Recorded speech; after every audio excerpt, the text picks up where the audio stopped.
Well, hello, Sarah. We are now recording. Hello. Hello. How's Hello. your how's your fucking plushie doing there? Being a pineapple. Being a pineapple. It is So cute. I redecorated my room, and Yes. now I'm letting the cats in, and they have access to a litter box in here, and this is scented. So it is my salvation from the litter box That's fair. Right now we got until I clean it. Sarah, we have so many fucking gnats in the trailer and they all like to just congregate on Salem's litter box. Like the thing's Yes. pristinely clean right now and they're just like, ugh. I'm like, ugh, please leave me alone. They're like, we know it's been here. Yeah. But anyways, as I was heading outside of the trailer this afternoon, I should say, it's still kind of morning for me considering I did not go to bed until like 6 in the morning. Um, I'm coming out of the trailer and all the little kittens are lined up on the top step. Every single fucking one of them, except Sabrina. And to start out with, Salem walks by and kind of gives them the look of like, okay, whatever, fuck you. And Tiger decides, well, I'm going to go say hi. So he goes in. And I quickly grab him. And he grabs onto the mat. So he's going to fight his way fucking out of here. He's like, I'm going to meet her today, whether you like it or not. So I get him out. As soon as I put him down on the ground, another two go in. The little Hellcat that Dad named, another little orange one. And then Milk, our black and white one, goes in. And I'm just like, please, dear God, no. So I yoink the little one, and Milk takes off running. Because he's like, I don't know where to go. Fucking goes straight for Dad. Salem's standing at the corner, looking at it like, ugh, a child. So he grabs Milk. I grab the little one. And as soon as I get those two out, Bella goes in. So it was just this train catastrophe. And my beautiful little Sabrina girl is just sitting there looking at me like, I love you so much. So much. Are we going into the garage? Just like waiting. I'm like, the other ones are like, we want to go in and see Say. I'm like, you don't want to meet Salem. Salem's from the wrong side of the streets. They're just gonna beat her up. They're gonna be like, come here. I don't think it would go good, considering most of them have No, been I think they'd flapped lose. by Salem at this point. Like, she I waits think by the that's door funny. nowadays to just like smack the shit out of the orange ones. I'm like, God, Say, you ruthless bitch. She's a little bit racist. A little bit. We love her Cat still, though. racist. Well, just a tad Uh bit. I think it's funny when the adult cats, like, maybe not Salem, but some of them will interact with baby cats. They don't know how to interact with baby cats, so they, like, full force just slap them. I think that's kind of what she does. Because it's not like she minds them. She hisses a little bit, but at the most part, it's just like, they exist, whatever. They're not a part of my life. And then she'll smack the shit out of them and knock them down the stairs. But that's about the peak of aggression for her. I'm just like, you're On such the a stairs, fucking child. asshole. She's like an evil stepmother. She She's like, how really dare you approach me? yeet the child down the stairs. Eat the child. Well, we have a shit ton of stuff to cover today. So, this episode is actually going to be a little bit longer than I originally planned for because I do want to give you guys at least one case in this coverage. But in order to get to that case, we've got to go through preliminary steps so you understand whereabouts we are going through.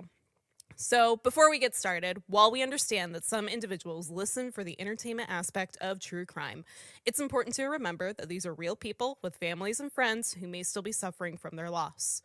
These stories are not meant to open old wounds or cause further emotional damage to those involved. We remind you, please be respectful and do not dox or contact those involved with cases.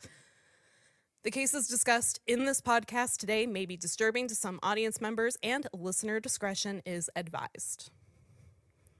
As far as trigger warnings go, I don't think I have any for you today. This is more of I don't want to say like a palate cleansing episode, but it's not going to be what we usually do. So it's heading into the miscellaneous territory with spontaneous human combustion. But are you ready, Sarah? Maybe? Maybe. Mount Everest is the tallest mountain in the world and sits directly on the border between Tibet and Nepal, standing at 29,035 feet or 8,848 meters above sea level. To the Tibetans, the mountain is known as Komlama, which means Mother Goddess of the world. To the Nepalese, it is called Sagramatha, and I'm so sorry if I mispronounced that. These obviously aren't my first languages. And that means the head in the blue sky, or the great blue sky. Typically, somebody looking to summit Mount Everest will have a Sherpa with them. Sherpas are members of the ethnic community who live in the environs of Mount Everest and some of the other highest Himalayan peaks and provide support to those looking to summit those peaks. The lifestyle available in many villages in the area causes many individuals to go into mountaineering to supply for themselves and family members. However, there are still some people that pursue this as a passion as well. A Sherpa is typically a silent partner to international mountaineers. They carry supplies, establish routes to take, fix ropes, cook, set up camps, and at times go above and beyond to save climbers' lives at the cost of their own. Historically, there have been strikes for better equipment, better pay, and better respect for the Sherpa community. Now, over the last 100 some years, there have been two primary routes to go from base camp to summit: the South Col route and the Northeast Ridge. So I'm going to take you up the South Col route first, or Everest's first primary route. So before I get started with these routes, I do have to give a big shout out to my reference, AlanArnott.com. It was a blog source from a man who has summited Everest a couple of times and gone up so many more times before. And while it's a blog format, I do believe that the details that he provides don't regularly add up in other articles that you might see about the routes. First summited by Sherpa Tenzing Norgay and New Zealander Edmund Hillary in a British expedition that took place in 1953. They used what we now know as the South Col route to ascend to the top of Everest. At the time of their expedition, the South Col route had only been attempted twice by Swiss teams in the spring and autumn of 1952. So experienced people. Yeah, experienced people going up the mountain now. Typically, the team starts in Kathmandu and flies to Nepal's Khumbu Valley, where they trek the south side of base camp of Everest, located at about 17,300 feet or 5,273 meters. And moving forward, I'm probably just going to use the meters because that's usually how sea level is measured anyway across the globe. So just keep that in mind. Here they will stay for a number of days until their bodies actually acclimate to the high altitude. Okay, so I've looked into this because I was looking at like traveling on tours of like Nepal, Eastern China. Base camp is 17,000 feet. I need an oxygen tank at like 10,000 feet. Oh, yeah. Like, I'm like, nah. I'm like, you're not going up the mountain, Sarah. I'm sorry. You don't get to do that. Don't make me make another hashtag of keeping you out of the fucking woods and keeping you off of fucking Everest. No. I would go to the base camp. I would not be able to afford a Sherpa. Their unions have been too powerful. No, I don't actually. Their unions have been too powerful. You're just like, I'm just gonna do it alone. We'll figure it out as we go. I'll crawl up. If the snow crumbles, I'll just be another landmark. It's fine. I'll wear my prettiest coat. They'd be like, there's a Mount Everest hooker in her giant fur and pimp glasses. Oh, Jesus Christ, Sarah. So the Alpine Low Expeditions does note that in their article that the Khumbu is incredibly beautiful and provides one the opportunity to really immerse themselves into Sherpa culture. The trek to base camp allows one to travel through several remote mountain locations and local villages along the way if they choose to go that way, not just fly directly to it. Now, the south side Everest climbers will start their climb by moving through the Khumbu Icefall up to the western Khum and then the Loti face, then the South Col, the South Summit, and then up to the Hillary Step, and finally the full summit. So let's break this down a little bit, and we're going to talk about some of these areas as much as we can. So to start, base camp is at 5,380 meters on the south side of Everest in Nepal. After a 6 to 8 day hike to base camp, which lays on the Khumbu Glacier, their equipment is usually carried up by yaks and human porters to the base camp. Climbers spend a couple of weeks here acclimatizing to the altitude, during which Sherpas and expedition climbers that were already stationed there go to set up ropes and ladders in the Khumbu Icefall. Now, the Khumbu Icefall sits at an elevation of about 5,486 meters to start with.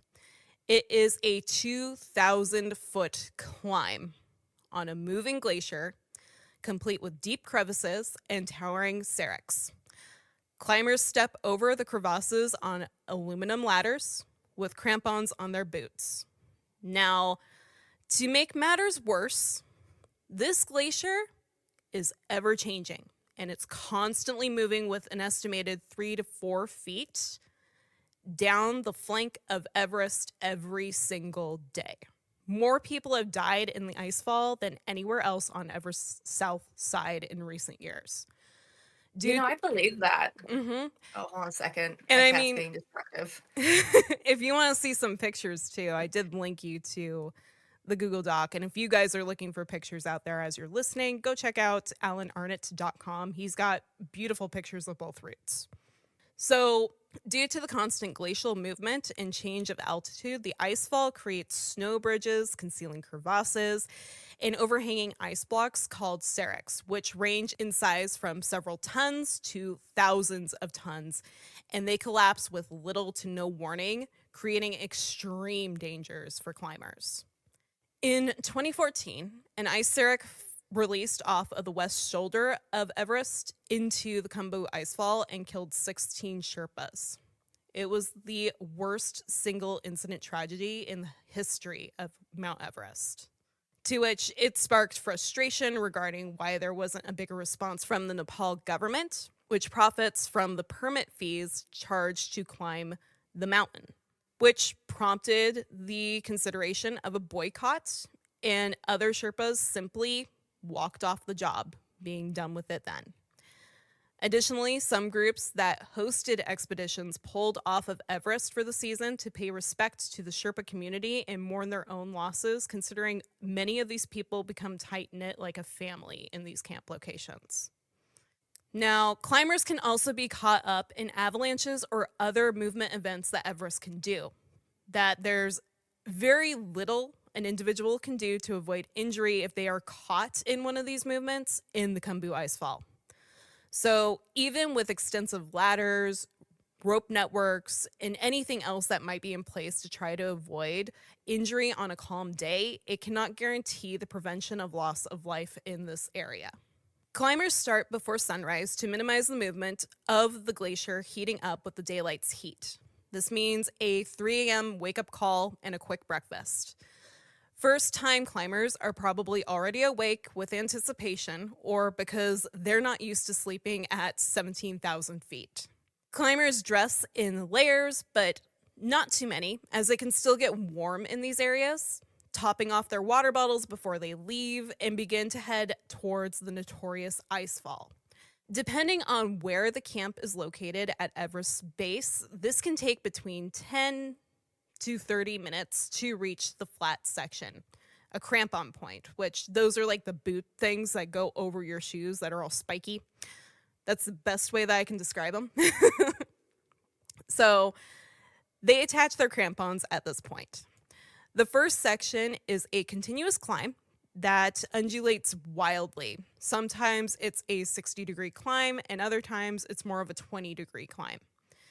In a normal climbing year, it takes about an hour to reach the first ladder. Now, during all of this, there are huge seracs that teeter above climbers, threatening to fall at any moment. And this is an area that has become known as the popcorn. And it's common to hear loud crashes a avalanche shifting off the side of the mountain, or maybe even one of those huge serincs falling in the distance. After this, climbers will reach a flat section known as the football field to many. It's a large area of flat, hard packed snow. This allows for climbers to take a little bit of a break, get a drink of water, slow their breathing, and eat something. This is the halfway point of the icefall, and it takes roughly 2 hours to do, if not 3, for first-time climbers. Sherpas returning from the previous day or even the morning are carrying loads to the higher camps, occupy this route too. So basically, you've got a continuous movement going on in here of people just going up and down and up and down. To put it into perspective, what absolute beasts Sherpas are, though, climbers will usually carry only about 20 pounds of their own materials, and they struggle to climb. While Sherpas will simply scoop past them, pat them on the back with 60 to 100 pounds on their person. See, that's what I've been thinking about this whole time is like the amount of gear you'd have to take with you to trek up this mountain, and then you'd need quality gear. Quality gear is not light. Like, I was gonna say, you're a so I'm climber, you guessing the know Sherpa. this shit. Yeah, no. Oh my God. I can't even imagine going on more than like a 5 hour hike with a backpack full of the gear that you need to camp on your own. Typically it's like one person brings the tent, one person brings the camping or the cooking stuff. Mm-hmm. One person's carrying the food. You split it up that way and then you just sleep in your clothes.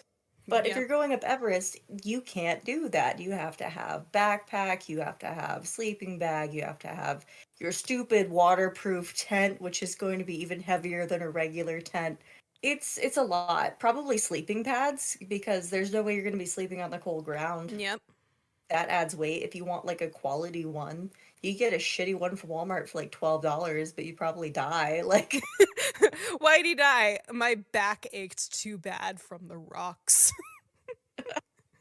oh God, then you can't maneuver as much. So if you're put in like a detrimental position, Mm-hmm.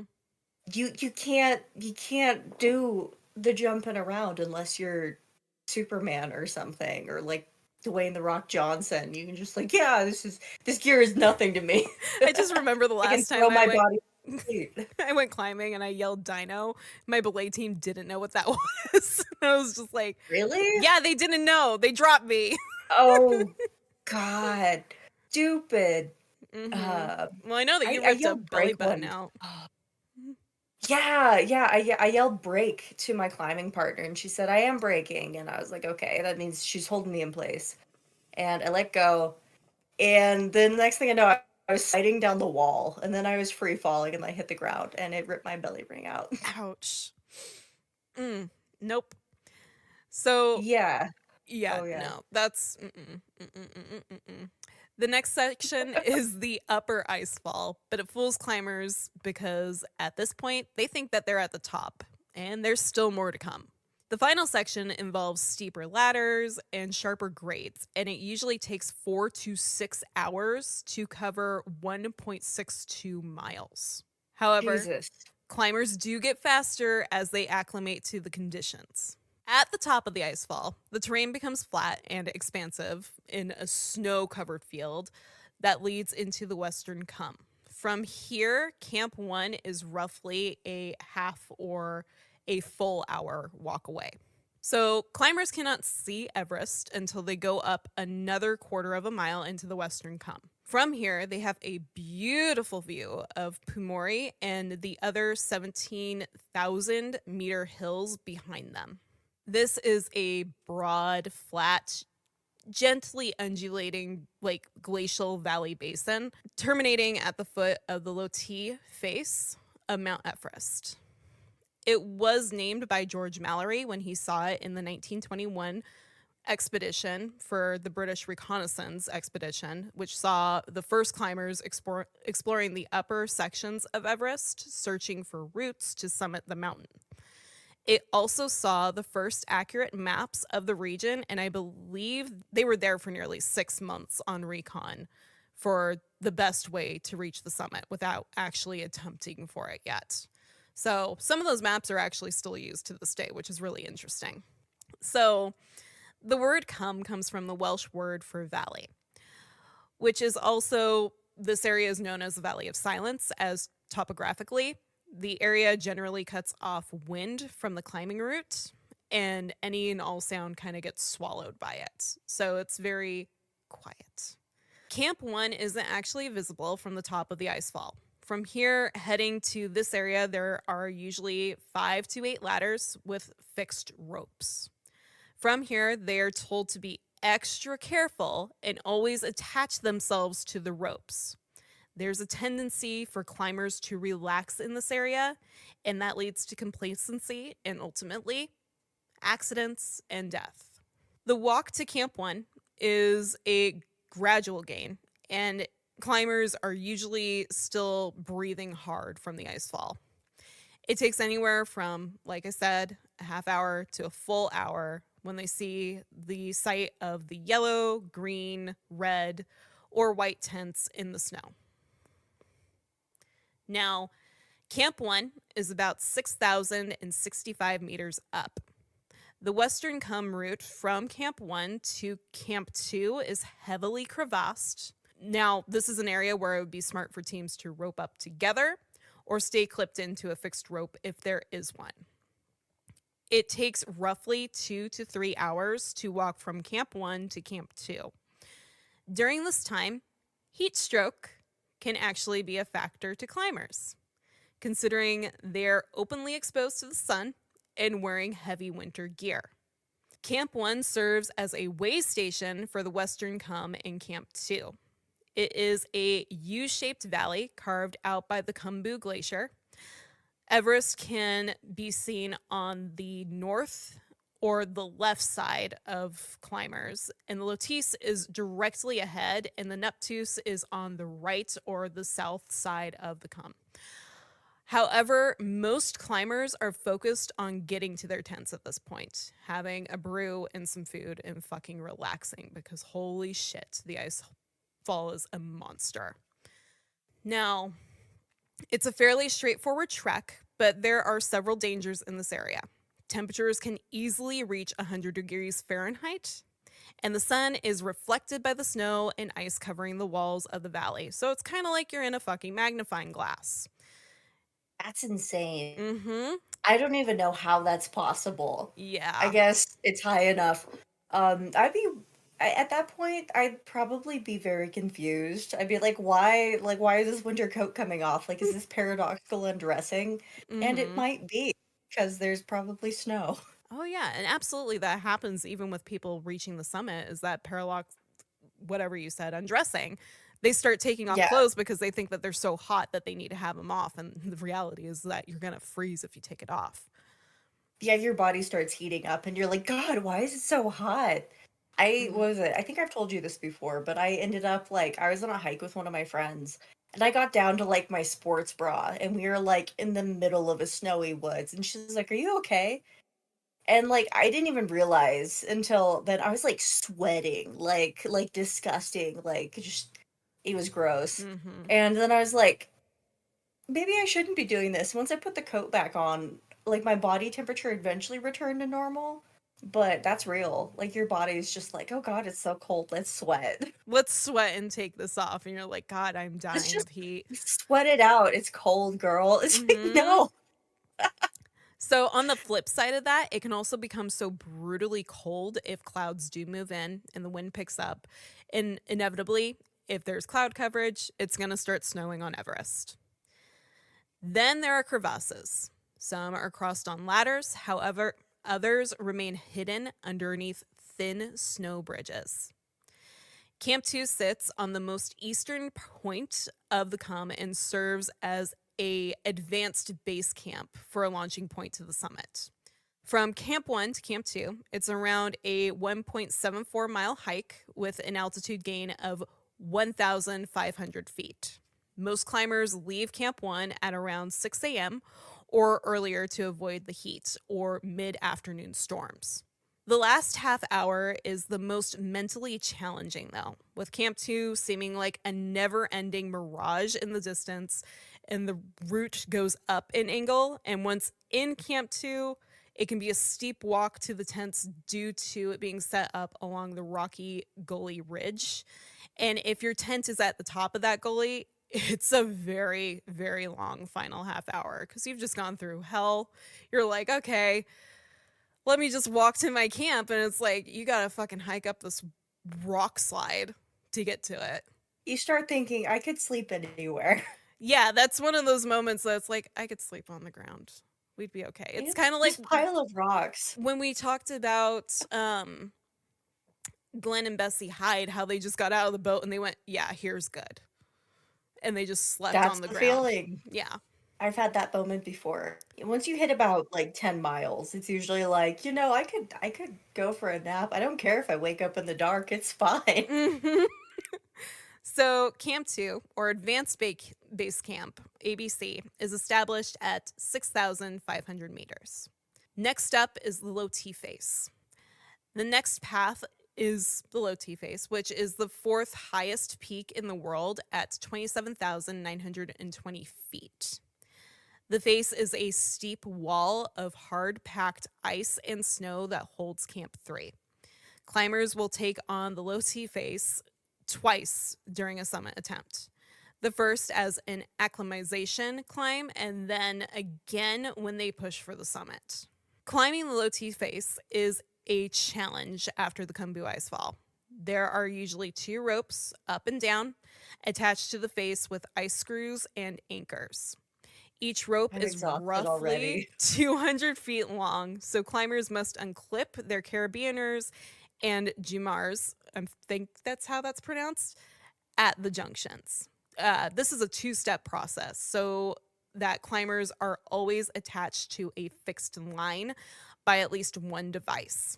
Now, it's normal for there to be a long line of climbers going up or down along the line, as usually Sherpas are coming down carrying loads from the higher camps, and there's people that are returning from their own summits. So there are traffic jams here where people have to wait. Oh God. The angle can be very steep, and just above the base or the Bergesjarg, I'm not entirely sure if that's pronounced correctly, but I'm pretty sure that's what that is. Again, near the most top camps, it's like a 40 to 50 degree steep hike or climb. So it's nasty. Depending on the weather, the face is usually rock hard blue ice. Climbers have to kick their crampon points into the ice, which steals energy with every single step that they take. After a few weeks of climbers walking this path, there's a fairly set path in place, so it makes it a little bit easier. However, all of that can be wiped clean with a single storm. Now, the blogger who I got most of this information from, as far as routes up Everest go, stated that it's not uncommon for someone to die on the face due to its steep angle. And the hard ice makes it difficult to get a grip with the crampons. So there's falls, there's exhaustion happening here. Additionally, there's a note that climbers must be clipped into their fixed lines at all times while they are at Camp 3. There are usually 2 or 3 levels of camps in this area because flat areas are at a premium and Sherpas need a somewhat flat area to carve out tent platforms. So, Camp 3 is 7,920 meters up. Next is the Yellow Band and the Geneva Spur. From Camp 3 on the way up to the summit, climbers must cross the Yellow Band and the Geneva Spur on the way to the South Col. These barriers, while not technically difficult to climb, do provide a challenge at an altitude of 25,000 feet in nearly 6 weeks of expedition life at this point. So they've been on the mountain for Oh about my 6 God. weeks. The South Col sits between Everest and the Lotis at 26,300 feet, and it serves as the base for the summit attempts. Climbers don't spend much time here as the weather is temporary and the altitude itself is destructive. Normally, it takes between 8 to 12 hours to climb from Camp 3 to the staging point. So, this climb from Camp 3 and onto the South Col The terrain is fairly steep from the Camp 3 forward, and most climbers are on supplemental oxygen at this point, and they leave their tents Mhm. at sunrise. I was wondering, I was like, is this where they need the air? It's R- about, 10,000 feet higher than I'd ever want to be. Oh, yeah. So it's Oh, extremely cold before the sun moves over the Lotis, or in the wind, it's at least a little bit strong at this point, which can make matters absolutely fucking miserable. at this point, you might as well just be on like Mercury or something. However, on the flip side, if there's no clouds, it becomes horrendously hot again. And at this point, many climbers are in their full down suits, trying to minimize the weight in their packs. You look like you're I'm having a exhausted. miserable time. I'm You're not even on exhausted the thinking mountain. about, like, I know, but I know how it would feel, and I'm already exhausted. Oh, exactly. I could not fucking imagine Oh, doing this. I like my fucking chicken nuggies too much and my chocolate cake. No, not going up here. they even eating going up these mountains. Um, I would just it's just Bilbo like the Baggins it. I would prepackaged have a food. bunch of cheese in my. You know what? Dragonborn it. Fucking Cheese every wheels, game is Skyrim until proven otherwise. Oh my including god. climbing Mount Everest. You're Including climbing just Mount a Everest. player character. So, Um, after a couple hours of climbing, climbers will approach the Yellow Band, which is a strip of limestone that cuts through the Himalayas in this area. Climbers will leave the snow and climb on smooth rocks at a 20 to 30-degree angle. This is usually only here for about like 100 to 300 feet, depending on the route that you take and the snow that's on the mountain that year. The fixed ropes in this area are a huge help, especially since a jam will usually occur in this area if several teams are going for the summit on the same day. So, yet again, there's another traffic jam spot here. However, once climbers are clear of the yellow band, the terrain flattens out into a somewhat like bottom ridge defining point of the South Col, and this spot is actually on the Geneva Spur itself. So, climbers are a little wary at this point due to the altitude more than anything. When they see the Geneva Spur, it's 150-foot, 40-degree rock formation covered with ice and snow. And obviously, at this point, everybody kind of gives the long, drawn out pause of Jesus Christ, I have to do that next. So, according to Arnett, it's a lot easier than it looks. I beg to fucking differ. I think at that point you'd be so just in the mindset of we've been doing this for what the past like 2 days, Mm-hmm. 3 days. Yeah, that you just kind of be like, well, here's more. There's more. Here we You're like, go. God, tighten the cleats. Okay, I'm ready to stomp up this hill. My Sherpa's carrying my tent, obviously, but So, from the traffic in this point, there's already carved out steps, but the uneven rock also allows for good foot placement, according to Arnett.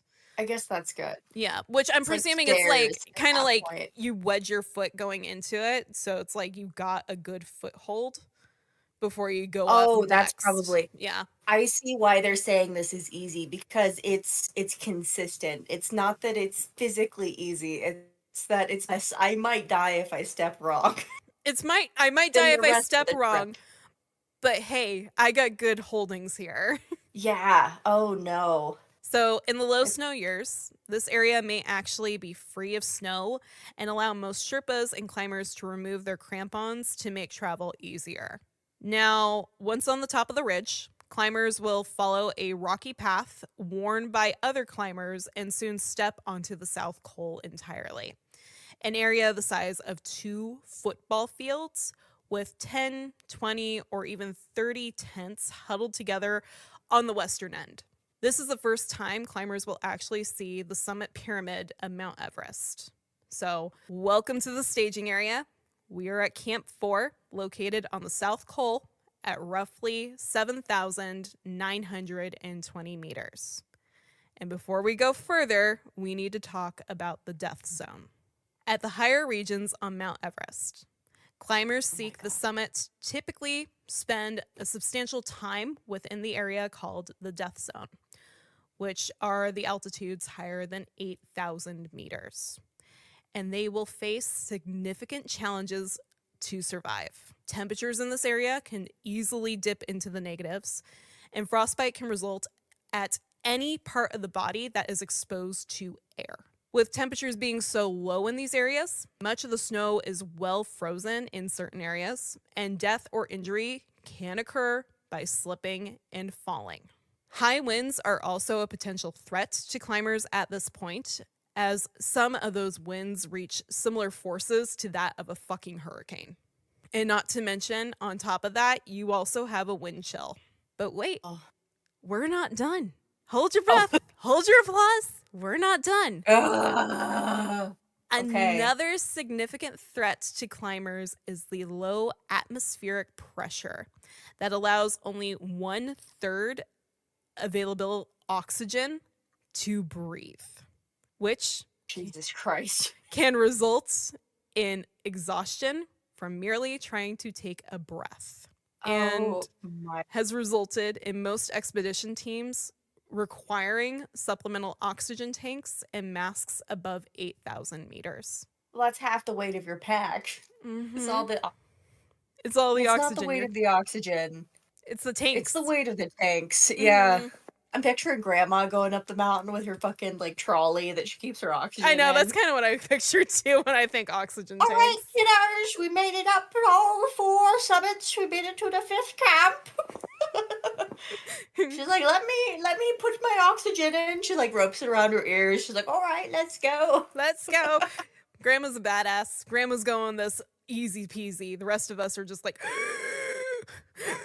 And grandma's been using oxygen for years. She knows how it works. She She's knows like, how it this is works. great. This is great. I She can has a do this. trolley. None of us thought to bring a trolley. We were like, that's crazy. We're climbing a mountain, Why should we but bring a that trolley? trolley.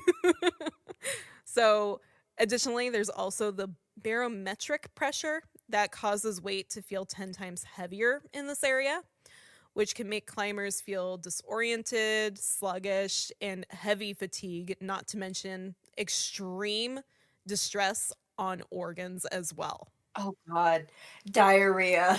Yeah.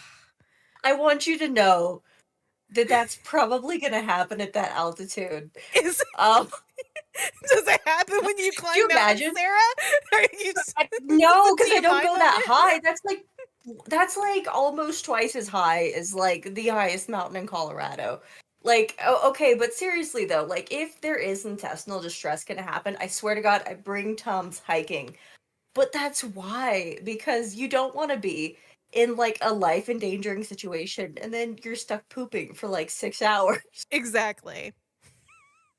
I didn't even fucking think Oh about that. I'm like, yeah, God. that would happen, wouldn't Yeah. it? Yeah. Oh, That happens all the goddamn time. These poor people, they're like, oh yeah, I just moved to Colorado from some lower state. They're like, I'm gonna try hiking, and then they like pick like I don't know, Long's Peak or something where it's like 14 miles. And then they're just like up there and they're like, oh, this sucks. And they hear the gurgle. the fucking ominous when it's like, oh no, that wasn't my stomach. They start feeling the sweats. It's getting hot, It's getting even though hot. it's -2. So Oh, God. from Camp 4, climbers will begin their final push for the summit around midnight in hopes of reaching it within 10 to 12 hours. The balcony is the first point at 8,400 meters, and it's a small platform where climbers can rest and gaze at the neighboring peaks to the south and east in the early light of dawn.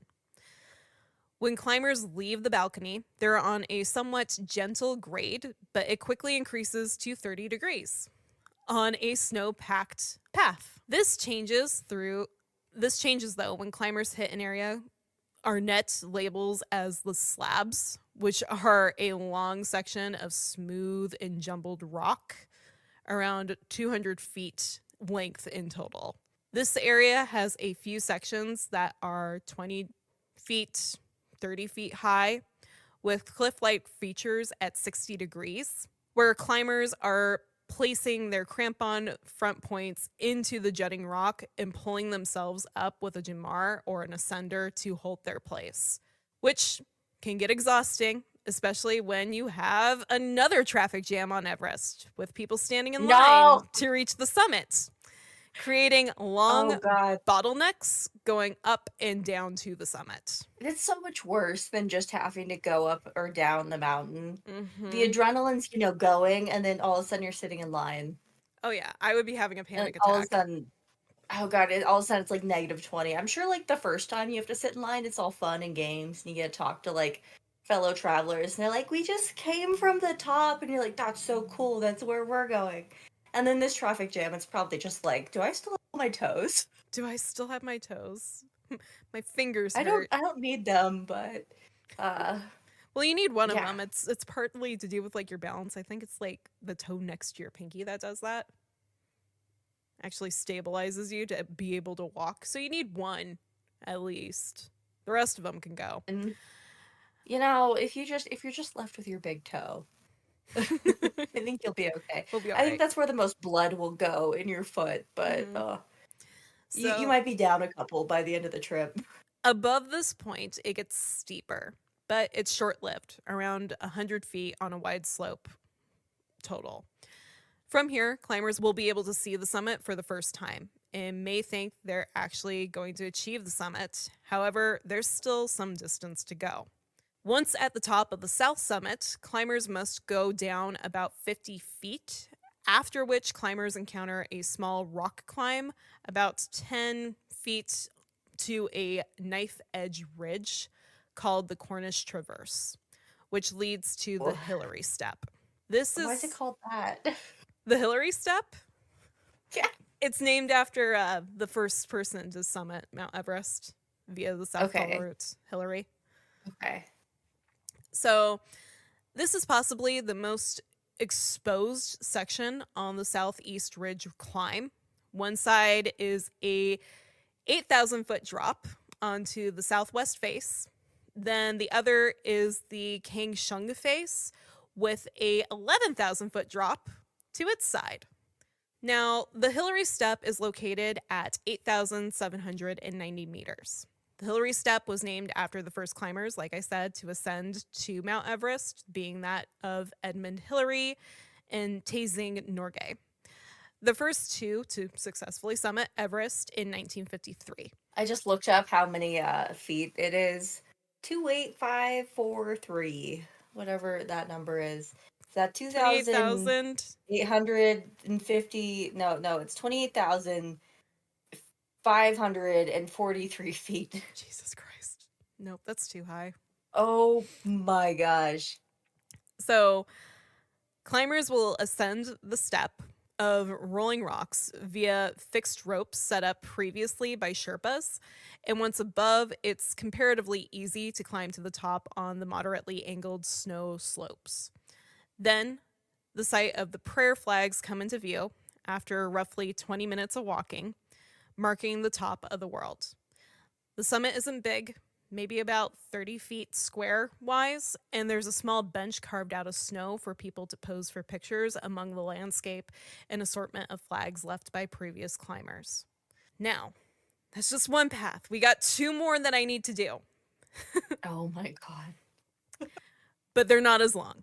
That is the longest route because that's usually the most popular route that people take.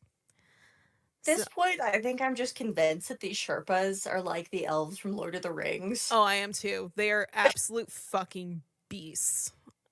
Do you think the Like, tourists will like this bench we're carving out? Hang up the flags. so the Northeast Ridge Oh. or the North Col route is steeped with history as well. And multiple summiting attempts from 1920s to the 1930s were attempted on this side of the route, and most of which were led by George Mallory. But we'll come back to him in a moment. So let's go up this route. So from the base camp at 5,666 meters to advanced base camp, or the ABC, it's about 12 miles of rugged hiking on boulders, ice, and snow. Similarly to the south approach, this path follows a glacier. the Rumbuk, until it merges with the eastern Rumbuk Glacier on the northwestern side moraine of the East Rumbuk Glacier, which sits Camp ABC at 6,400 meters, just under the Changsti Mountain. It usually takes 2 days for the first trip to ABC, with a stop at a intermittent camp. Once acclimated, this trek takes 1 day to ABC, and it is the primary high camp home of the Northeast Ridge where climbers will prepare for the full expedition. From ABC, it's a 2,200-foot climb onto the North Col camp, which is leaving Camp 1, and climbers approach the East Rumbuk Glacier, adorn their crampons for the first time. Then to reach Camp 2, climbers must ascend the medial moraine of the East Rumbuk Glacier up to the base of the Changsti Mountain. The climb from ABC to the North Col steadily gains altitude with one steep section of 60 degrees, which will feel vertical at times. Climbers are then clicked into a fixed rope and use their jimmers to ascend or hold on. Rappelling is often used to descend from this section, and a few ladders may be placed over deep crevasses that have opened in this area over the years. So, reaching the North Col, it takes about 4 to 7 hours, and it's dependent on acclimation and weather. So, from Camp 2 at 7,500 meters, the route is usually pure snow, but it can be rock since the section is known for wind, which will just simply blow the fucking snow off the mountain. From here, it takes about 3 to 5 hours to reach Camp 2, and some teams will actually use this as their highest camp for acclimation purposes. From Camp 2 to Camp 3, the climb is extremely windy, and the tents are set off of small rock ledges since there's limited flat areas to actually camp. And at I'm camp, starting to see why they summited the other side, or they Mhm. created a trail on the other Oh, just side, wait. because this sounds way crazier and way more exhausting already. I'm like, just wait. We got one more crazy ass route after this. So at Camp 3, the wind is usually blocked by the north face of Everest, which makes sleeping easier for most climbers, although I'm not sure how easy it would be when you're sleeping and can't really breathe. However, most climbers will sleep on supplemental oxygen at this point, as they're at that rough 800-meter death zone area. Some expeditions don't use this space though, and they go directly to 8,300 meters or Camp 4. Leaving Camp 3, climbers follow the fixed ropes through the snow-filled gully and part of the yellow band, after which climbers take a small ramp and reach the northeast ridge. Now, Camp 4 is a short rest stop on the way to the summit for climbers. Obviously, at elevation, you don't want to spend a whole lot of fucking time here. Like, you are on a clock to get to the summit. The Northeast Ridge represents the most difficult climbing on this route. There are 3 steps or rock climbs along the way.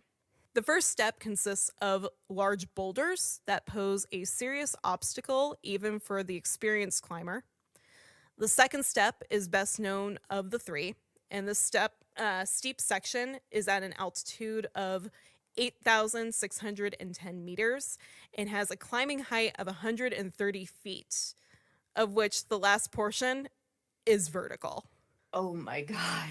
So climbers must climb a 10-foot rock slab in the area and then a 30-foot ladder.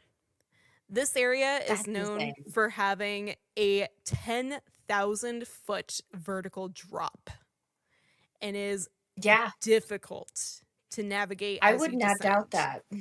Oh yeah, it's difficult to navigate going up, but the descent is so much worse because you No, can't look down to see where the rungs are on the ladder for your foot placement. So you're just you're kind just of playing kicking this at game that of point. like, where is it? Where's my foot go?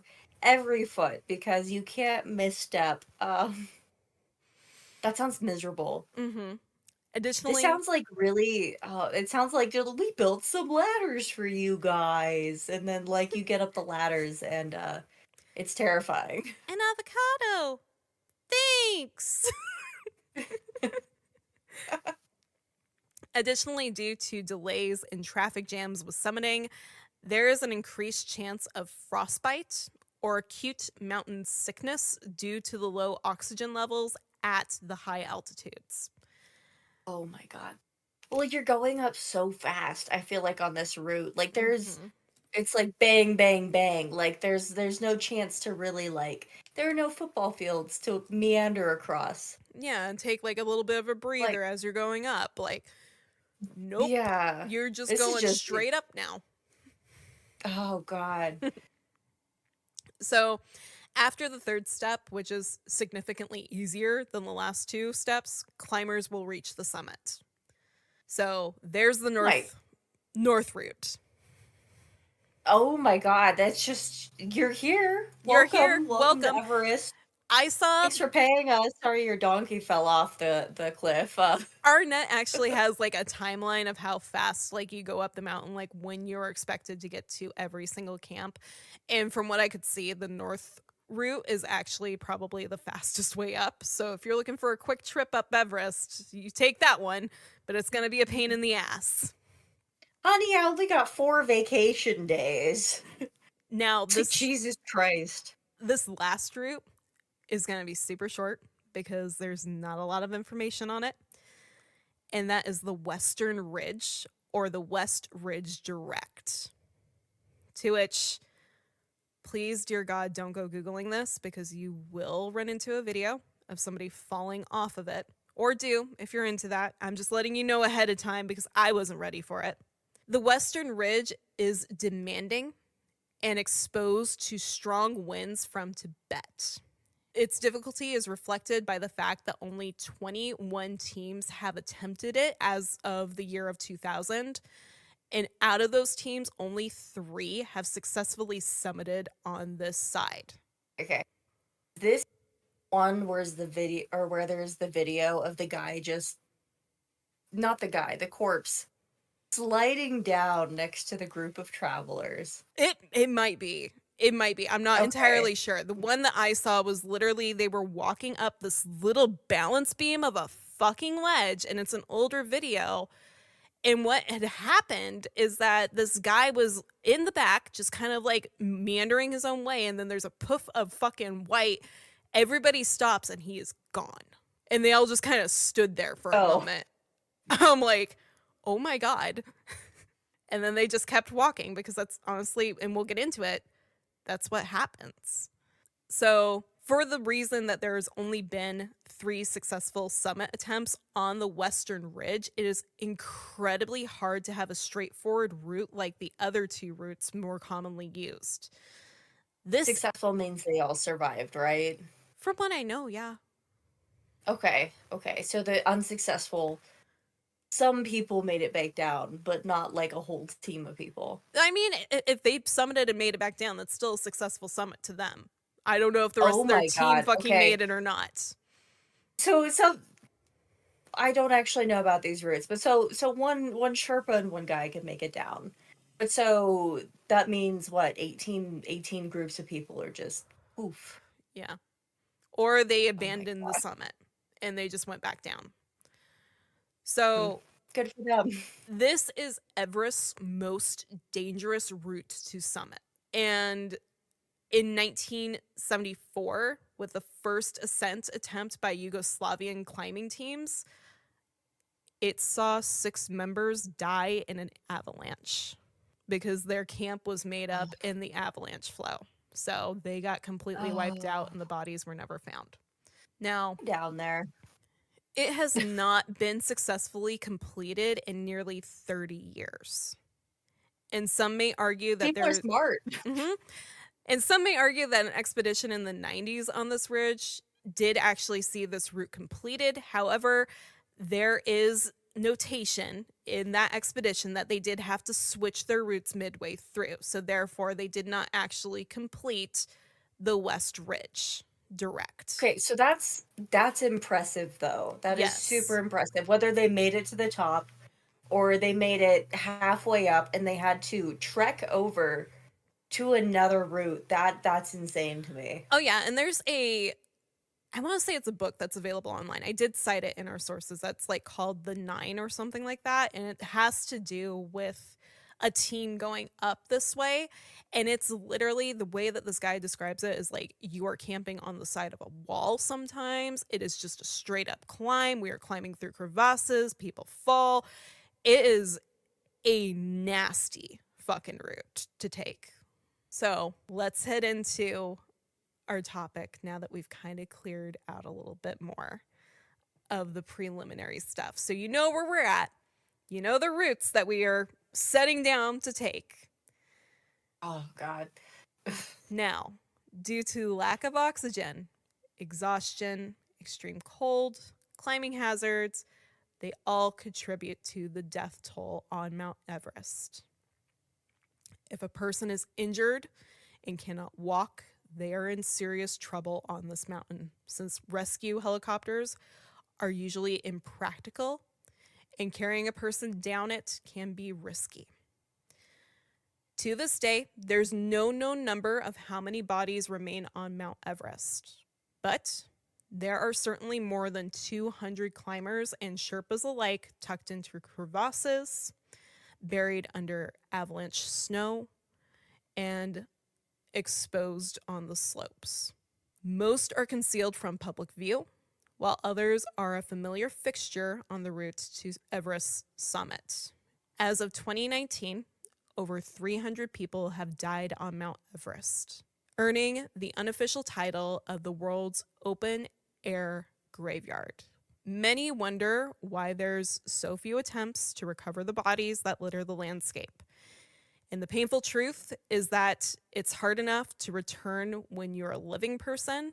You cannot move the dead weight. Can't even build a tourniquet on Mount Everest because there is nothing growing up there. Oh, yeah. You'd have to use Like things that you brought with you, which I would hope if they had like a climbing kit, somebody has a first aid kit and a tourniquet on them. That's my hope. You should always have one on you. Honest to God, stop the bleed class. Take it if you haven't already. I just had a funny thought.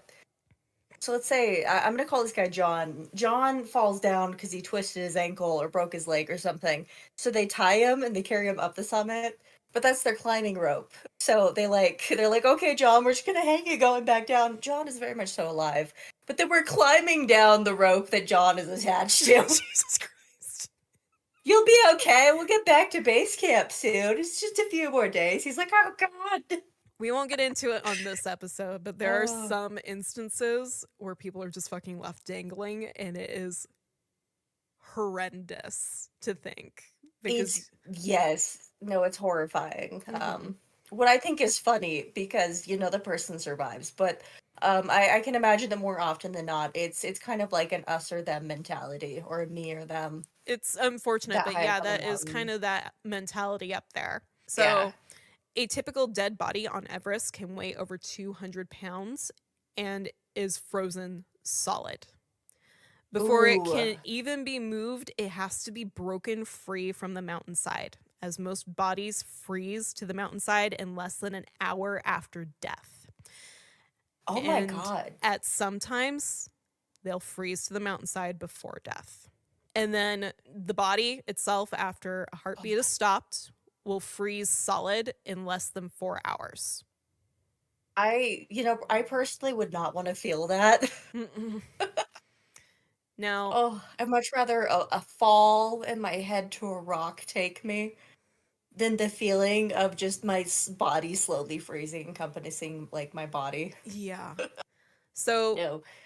due to the temperature on Mount Everest, corpses will remain frozen for 365 days out of the year, meaning most bodies are perfectly preserved, aside from being wind whipped, which can aid in decomposition.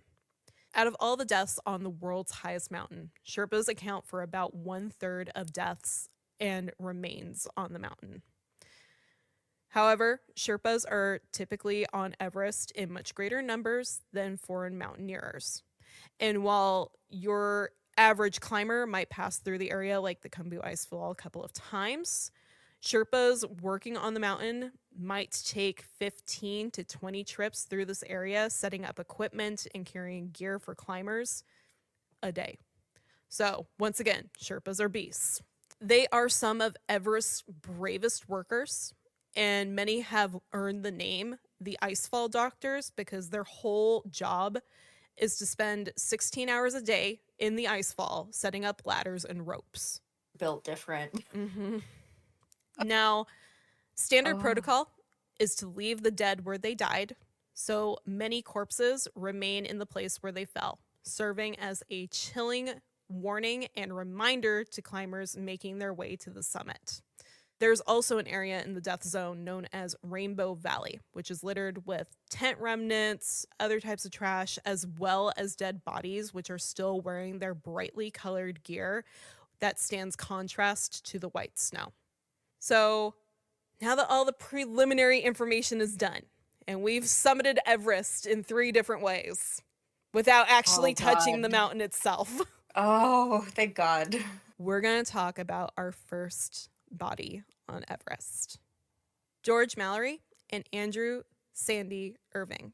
The first recorded efforts to reach Everest summit were made by British mountaineers. As Nepal didn't allow foreigners to enter the country at this time, attempts were made on the North Ridge route from the Tibetan side of the mountain. In January of 1921, representatives of the Royal Geographical Society and the Alpine Club jointly established the Mount Everest Committee to organize and finance an expedition to Mount Everest's summit, with the specific reason to do recon for the best routes to achieve the summit. Originally, when George Mallory was invited on January 23rd of 1921, he was apprehensive and reluctant, as this expedition would see him leaving his wife and children behind for a lengthy period of time between the months of April to October. However, after convincing and even his wife telling him that this would be the opportunity of a lifetime, he left on April 8th to join the rest of the expedition, which was already at the mountain and starting their recon. Over the course of the following years, George would make several attempts to reach Everest summit, none of which would be successful. The 1924 expedition saw George Mallory and Andrew Sandy Irving attempting the summit for the third British expedition of the world's largest peak. At the time, Andrew was 21 years old and an experienced climber, an undergraduate student, and had a natural drive to engineering. During the expedition, he made major and crucial innovations to oxygen sets, radically improving their functionality, their lightness, and their strength. Andrew also maintained the expedition's camera, hoping to catch photographic evidence of the first people to summit the towering peak. This expedition made 2 unsuccessful attempts to summit in early June, and there was still time for one more summit before the summer monsoons would make the climbing too dangerous. So it fell to the most experienced climber in the group to make the final push, George Mallory. And to everyone's surprise, he actually chose Andrew to accompany him to the top, since Andrew had a proficiency with the oxygen equipment and made him valuable in case something broke or went on with George's equipment. On June 6th of 1924, George and Andrew began their ascent, and by the next day, they established a final 2-man camp at 8,168 meters, from which they would make their final push to the summit. George left a note with one Noel Odell, who stayed behind supporting the 2 from a distance. Now, Noel was kind of there to look and see if there was any fossils on Everest, and he's basically staying down at Camp 3 or Camp 4. So around 12:50 p.m., Noel recounts that after finding the first evidence of definitive fossils on Everest, there was a clearing of the atmosphere, and the entire summit ridge and its peak of Everest were unveiled. So he got to see this beautiful display of here's the top of this mountain coming out from behind the clouds. As he's standing there, he sees a black spot moving on the ridge, and then another. So He's watching them and he realizes this is George and Andrew moving up and ascending the rock steps on the North Ridge. On the second step, the two disappeared into the clouds of an oncoming storm, never to be seen again. On May 30th of 1933, an ice axe was found just 60 feet below the Northeast Ridge's first step at 8,450 meters. The axe was discerned to be the possession of either George or Andrew, and all other possibilities were excluded. Now, Noel inspected this ice axe when it was given to him by one Wynne Harris, and there were a set of parallel horizontal nicks left on its shaft. And after discussing with George's now widow, she stated, as far as she was aware, Mallory never marked his equipment like this, meaning that the axe likely belonged to Andrew. In 1937, Frank Smith wrote to one Edward Norton about how he scanned the north face of Everest during the 1936 British expedition and spotted an object which he presumed to be the body of either George or Andrew. It was stated that they shouldn't write about it or give information to the press out of fear that it would be sensationalized. There's a theory, too, that starts to crop up at this point, that the two mountaineers split up after Noel had spotted them on the second step around 12:50 p.m. Now, it's known that both men did not have enough supplemental oxygen for them to both reach the summit. So rather than risking both of their lives, it's theorized that George took Andrew's oxygen equipment and belayed him down the second step to descend back to Camp 4, while George went ahead and took on the summit alone. Andrew, on the other hand, began his descent, which turned into a dangerous endeavor when a blizzard hit the mountain at around 2 to 4 p.m. Andrew likely slipped and fell to his death at this time. Presumably, George reached the summit around noon, and the location of the ice axe was the scene of the accident with Andrew. In 1933, a body tumbling down the north face from this area would come to a halt on a snow terrace just below at approximately 8,200 meters. So that's what they're theorizing happened. Then information came forward in 1975 from a Chinese climber who stated that they'd observed the body of an English dead around 8,200 meters, close to the highest Chinese camps on the north face. The climber described his finding to a Japanese climber when he returned to the mountain in 1979. However, before further questions could be asked about the spotting, an avalanche took the life of the Chinese climber the following day, leaving no possibility for his story to be confirmed or denied. However, if the story was true, it either had to be George or Andrew that this climber spotted, as there was no other British or English climbers missing on this part of Everest at this time. So people are super interested in following this up because they're looking for the camera that Andrew had, as it can change history.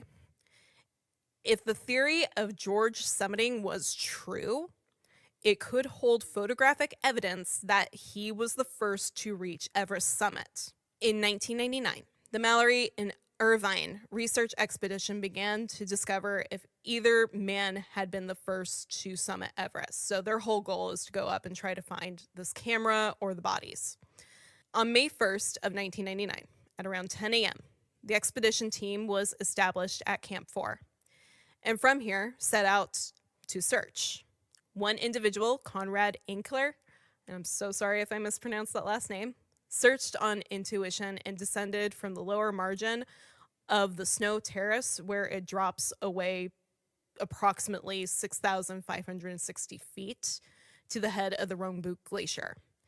And after zigzagging his way through this terrain back in the direction of camp, he recalls seeing a patch of white to the west of him.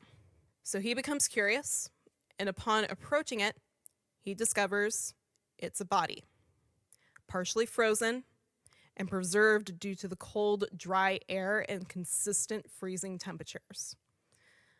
Tied to the corpse's waist are the remnants of a braided cotton climbing rope tangled around the body, from which It's broken and frayed, and the end is tailing in the wind.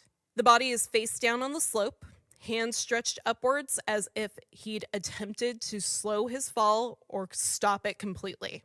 Oh, he froze like that. The rope around his waist had caused an injury to the body, and the winds had torn the clothing from the back of his body. Originally, the prevalent assumption was that Andrew fell from the spot in 1924, where the axe was found in 1933. However, upon pulling back the label of the corpse's clothing, it read G. Mallory. Oh no. The location of the body suggests that George fell and slid down the slope, in the process breaking his right leg clean in two. Oh. Additionally, it was presumed that the rope around his waist bound him to his climbing partner at one point. Now, the team did excavate around the area looking for Andrew or the camera, but neither have been found. Now, there's discovery on the body that leads to circumstantial evidence proving that George summited Everest first. His daughter mentions that he had a picture he kept with him of his wife, and he had an intent to leave it at the peak of Mount Everest when he reached it. And that photo was actually missing from his body. However, he still had correspondence letters from multiple different arrangements with other people on his person. So it's like, where's the photo at? Second, George didn't actually have his snow goggles on. They were in his pocket, which indicated that he may have died that evening. Simply, Andrew and himself were descending late in the day after reaching the summit, slipped, and fell. As per the family's request, George was buried on the mountain. His son made note that by bringing him down, he may rapidly decay, and that's not what the family wanted. And it's also not what George wanted. So that is our first body on Everest. And I've heard multiple different theories as to what happened with George and Andrew, some ranging from Andrew slipped and fell and took Mallory with him. There's the one that we covered where Andrew was sent back and slipped and fell in a different location. However, there's another one that came up on my radar when I was listening to the All About Everest podcast, which had to do with Andrew's body may have been discovered by the Chinese summiters before they were able to summit. And in order to maintain the prestigious role of being the first to summit the highest mountain in the world, the camera was taken and Andrew's body was moved. That would be some tea. That's a conspiracy theory about it. So there's a lot of theories Yeah. as to what happened with these two, but no. I mean, that's a big mountain, and then that's a unfortunate accident. Mm-hmm. But I think people are just thinking that because they still want to find the photos, and like they don't want them to have been like tarnished by the elements, you know? Oh, absolutely. And honest to God, when I'm thinking like when they're looking for a camera, this is like your old like still frame cameras that everybody has to hold really fucking still in order for it to take correctly because it's the 1920s. When we're talking like film development and anything being there, the likelihood that something's going to be there after 100 plus years is still pretty low. Like you have sun damage that can occur, you have weather being a temperamental fact too. So there's questions as to what's actually going to be there and what's not. However, I would be interested to see if that photo is up on top of that mountain somewhere. I feel like it would be a lot easier to find.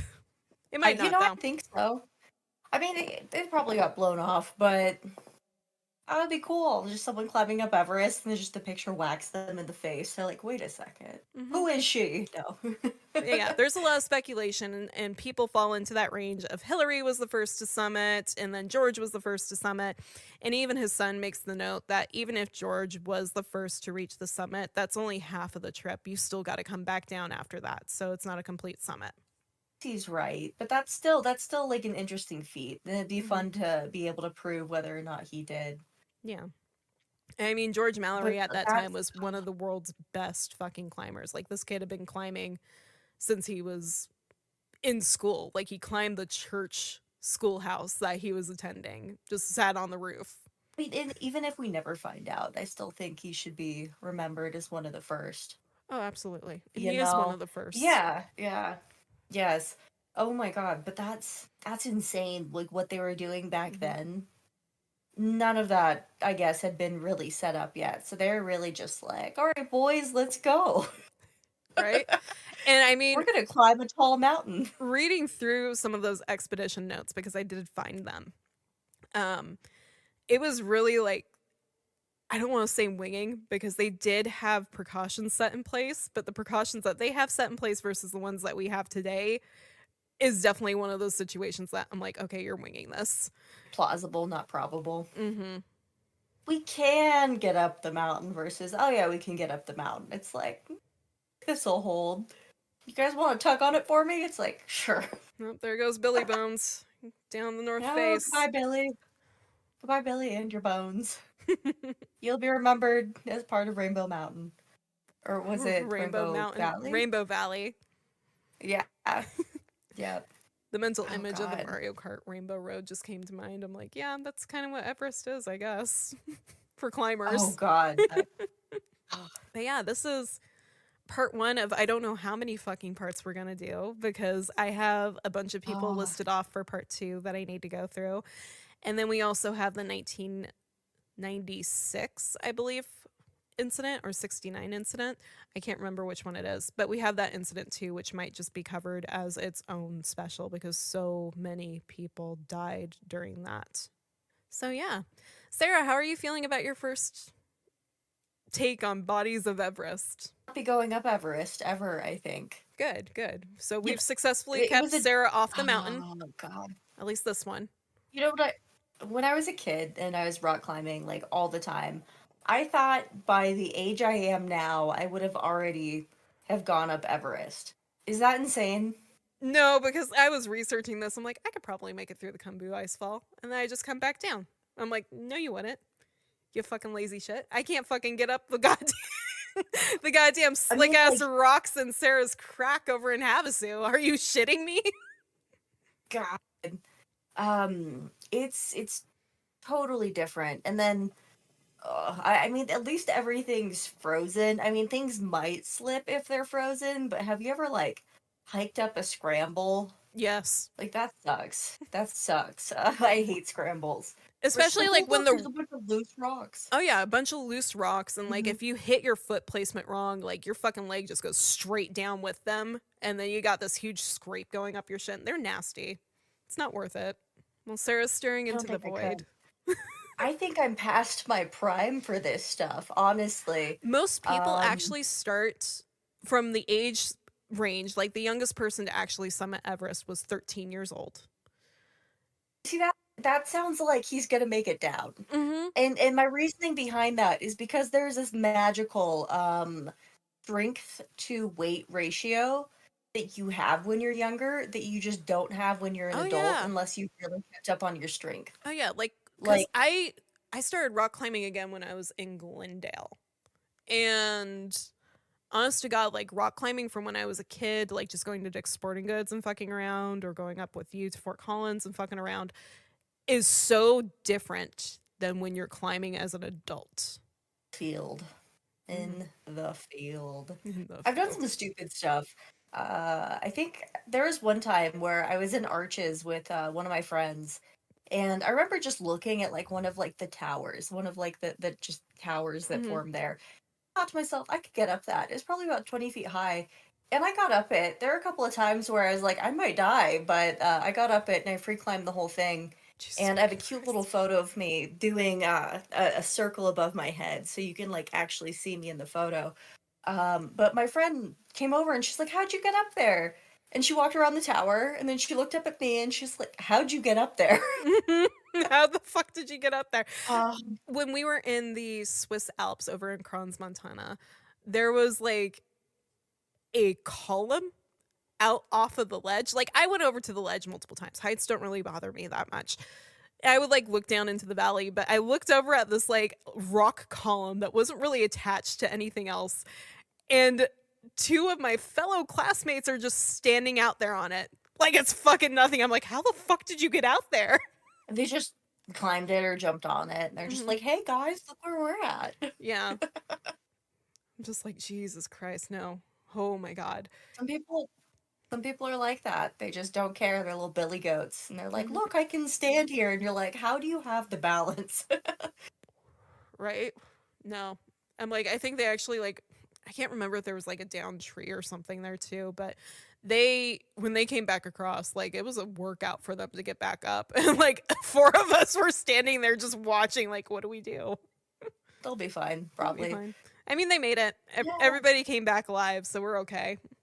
God, I've injured myself too many times, I think, to survive that. Mm-hmm. So I already have acute arthritis in my right hand or in my Oh yeah, wrist. no, my hands are shot. There's no climbing Oh, anymore. It's done. yeah, no, oh God, I've tried rock climbing, and if I get to the point where if the last move like relies on me like using my right hand, it's not gonna happen. And that's unfortunate, that that's not gonna happen. Just I don't have the strength there that I used to. I'm like Mm-hmm. missing muscle. I already have arthritis in it. It's like I can't rely on that to hold my whole body weight. It's just not gonna do it. It Yeah, it's doesn't. not gonna happen. Yeah, yeah. No, I That get my like you. damaged my rib cage. Well, I One went of my ribs to is bent inward. Oh, ooh. yeah, yeah. If I fall, it's just death. When I went to ropes course over in Phoenix, because I think it's at U of A where the ropes course is. I started up that wall, and mind you, I was pretty in shape for the first couple of years of college over there. I made about halfway up, and then my hands started aching. I'm like, oh, this isn't good. Oh, this isn't good. Mhm. Nope, there just God, comes a I even time have when you like can't do the fun stuff anymore. no, oh God, even if you keep training your hands, like my right hand, I have like the 50-pound grip strength trainer. Oh And like God. no matter how much I use that, like and I can my favorite thing to do is to show it to someone and squeeze it so that way it like closes. And they're like, "Oh, it's like a cute little squishy thing." And then they have it in their hand and they can't even And you like try to close bend it. it. I think you've thrown that at me Yeah. before. You're like, play with this. I'm like, what the fuck is Look at this? this thing. Yeah. And they're like, "Oh, it's a little squishy toy." And then they try to grab it and it just doesn't happen. And Mm-hmm. they're like, "Wait a second." But I mean, it probably takes so much more than grip strength. It takes like, oh, what do you call it? Endurance. Endurance, willpower, I stamina, just everything. Because, oh my God, that is that a mountain's gonna. scary ass climb. I feel like the Mount Everest climb is for people that have already done all the side quests. You know, Yeah, you you've now get to achieved do the main everything. quest and go to the throat of the world, okay? Go see Yeah, Parthenax, you'll be fine. you get everything that's going to be thrown at you on this mountain, like wind, temperatures, the changing of temperatures. Apparently, I didn't know about that. Mm-hmm. Um, And then, oh my God, like props to that Swiss team for like, they're like, oh, we found a better route. And they're Yeah. just like, la di da. Well, see, out of all the Oh, mountains over in that range that are climbable, because it's the seven peaks for a reason, most people will summit all the other ones before they actually attempt Everest. The most dangerous peak there, while I was reading, was actually K2. more slides, More slides. less grip. Yeah, yeah, that would make sense to me. Hmm. Not to mention, it It's just just a has little bit more avalanches dangerous. constantly because it's just not, it's too steep. The snow can't build Yeah. enough. And when it does build too much, it just collapses. Wow. God, I can't even imagine. I go to I think Mount Kilimanjaro. I think that's in Africa. I go there before Hmm. I go to Everest. And even then, I'd want to spend like 5 years of like intense training preparing for anything close to that. I don't even want to go to Long's Peak without like preparation Oh, yeah. and like at least a headlamp Hmm. and some snacks. Like, In case you got to take a nap on your way down. yeah, yeah, in case I do take the nap. I mean, you can camp near the boulder fields. That's probably what I'd do. I'd fucking drag a sleeping bag up there and just roll around on the rocks all night. Like, Hmm. You'll be fine. oh, yeah, there are worse things. At that point, you're probably so tired you don't care where you're sleeping. No. Oh, my God. But yeah, that's episode 1. A little bit of a taste of what's to come because we do have quite a bit of bodies. I'm obviously not going to cover all 300 of them, but we do have some bodies that are very well known coming up in part 2.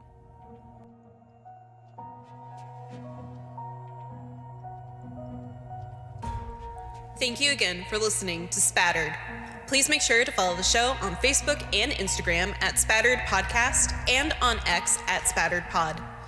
If you're enjoying the show, make sure to follow and leave a 5-star rating on Spotify, Apple Podcasts, Amazon Music, or wherever you get your podcasts from. If you're watching on YouTube, like this video, subscribe, and ring the notification bell to be notified when the show goes live or drops a video. As always, if you have a case request, any questions, or are interested in sponsoring the show, please email me at spatteredpodcast@gmail.com.